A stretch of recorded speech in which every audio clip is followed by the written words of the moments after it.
খেয়ে নাও।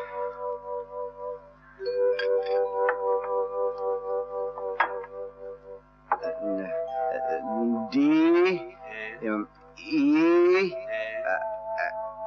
H J K এল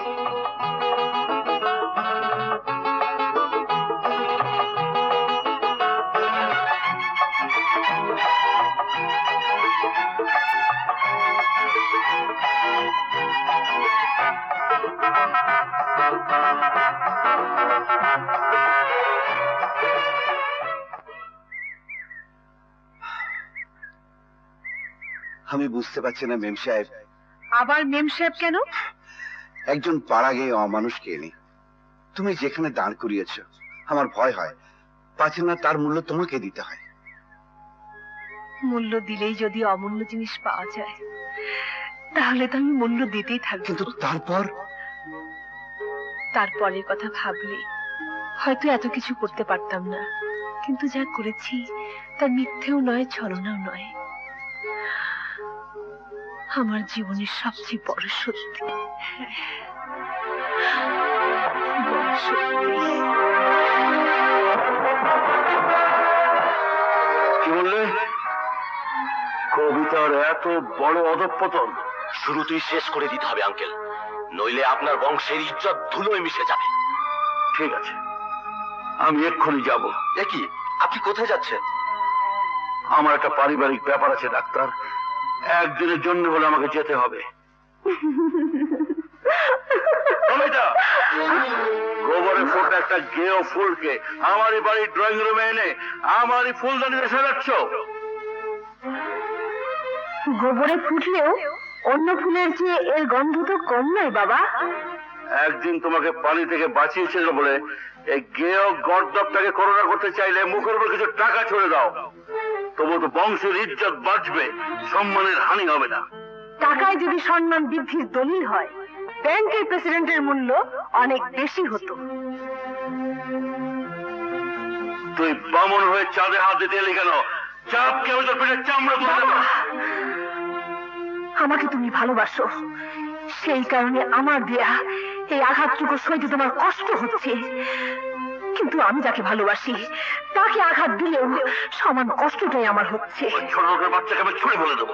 অত সহজে পারবে না বাবা, তার শিকড় যে তোমার বাড়ির মাটিতে পোতা আছে, উপরে ফেলতে হলে আমাকে সহ ফেলতে হবে। দারোয়ান, দারোয়ান! দারোয়ানের প্রয়োজন নেই আঙ্কেল, আমি ওকে ঘাট ধাক্কা দিয়ে বের করে দিচ্ছি।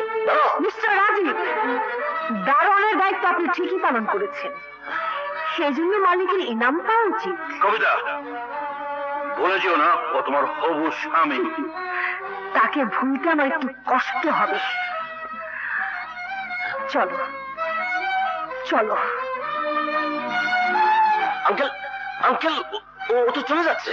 সেটা আমি দেখবো, তুমি বিয়ের প্রিপারেশন নাও।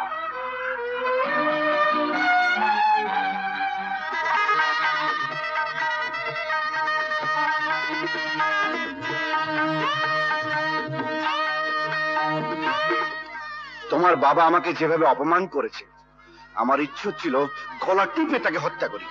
শুধু তোমার মুখের দিকে চেয়ে আমি চুপ করেছিলাম। ভবিষ্যতে যদি আর একবার এরকম করার চেষ্টা করে, তাহলে তাহলে তাহলে আমি তাকে খুন করব। এইসব বক্তৃতা দিয়েই কি বাসরাতটা শেষ করে দেবে? দেখো মেম সাহেব, এই বাসর ঘর সম্বন্ধে আমার কোনো অভিজ্ঞতা নেই। কি কি করতে হবে বলে দাও। আরে আরে, বাতিটা নিভিয়ে দাও না। এটা তো ঠিকই জানো।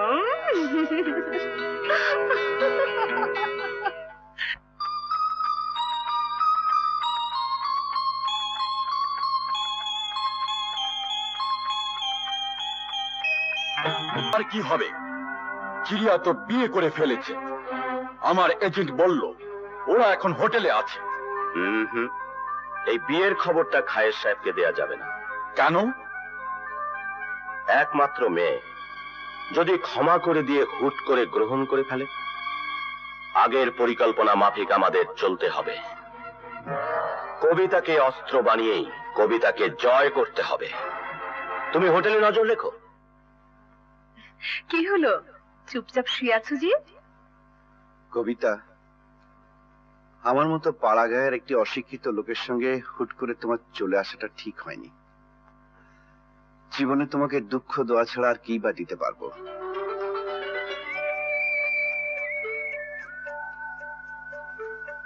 তুমি যা দিতে পারো তা তুমি নিজেও জানো না।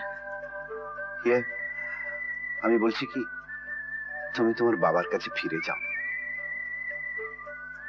যাব, তবে দয়া নিতে নয়, দোয়া নিতে। যাকে ওসব নিয়ে তোমাকে ভাবতে হবে না। আমি একটু মিতার বাড়িটা ঘুরে আসি, ততক্ষণে তুমি তৈরি হয়ে নাও, একসাথে নাস্তা খাবো।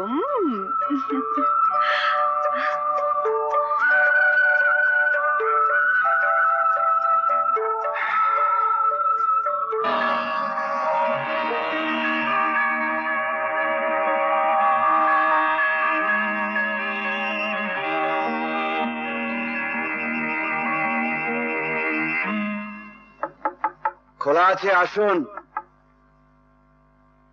আপনি কি মিস্টার শরবত আলী? হ্যাঁ।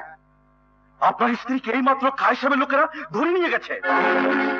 যাওয়ার আগে উনি চিৎকার করে বলে গেছেন, যেভাবেই হোক আপনি যেন ওনাকে ওখান থেকে বের করে নিয়ে আসেন।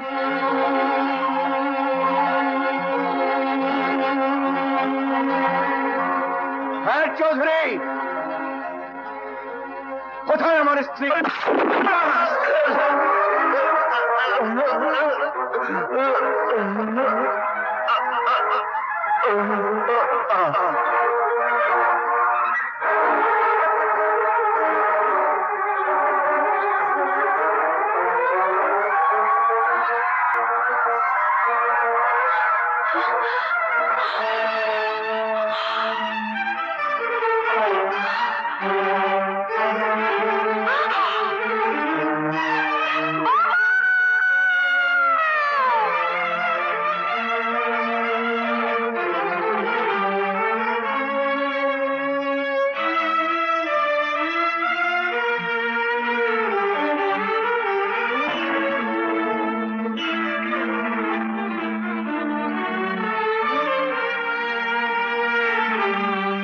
অত্র আদালত সমস্ত সাক্ষী প্রমাণ সাপেক্ষে মরহুম খায়ের চৌধুরীর খুনের দায়ে আসামি শরবত আলীকে 10 বছর সশ্রম কারাদণ্ড প্রদান করিল।